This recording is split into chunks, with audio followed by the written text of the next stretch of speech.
ইতালিতে ভেনিস বৃহত্তর কুমিল্লা সমিতির উপদেষ্টা পরিষদ ও কার্যকরী কমিটির নেতৃবৃন্দদের নিয়ে সংগঠনের কার্যক্রম গতিশীল ও নতুন পরিকল্পনা বাস্তবায়নের লক্ষ্যে আলোচনা সভা অনুষ্ঠিত হয়েছে।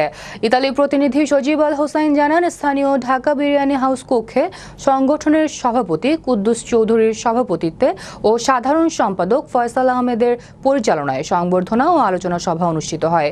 সভায় বক্তব্য রাখেন সমিতির উপদেষ্টা নেমাল চৌধুরী, জাহাঙ্গীর সরকার, সমিতির প্রথম সদস্য মাকসুদ রহমান, ইকবাল হোসাইন, মমিনুল ইসলাম, মোকলেস সরকার, জিল্লাল মিয়া, ইলিয়াস পাটোয়ারি, রুবেল মিয়া, মাসুদ রানা, নয়ন আহমেদ ও হাবিব প্রমুখ।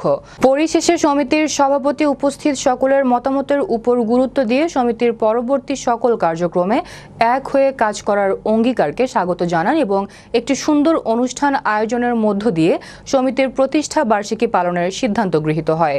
পরিশেষে সমিতির কয়েকজন সদস্য দেশ থেকে ভেনিসে আগমন এবং একজন সদস্য দেশ গমন যাবেন পরিবার নিয়ে, তাদেরকে সমিতির পক্ষ থেকে ফুলেল শুভেচ্ছা জানান নেতৃবৃন্দরা।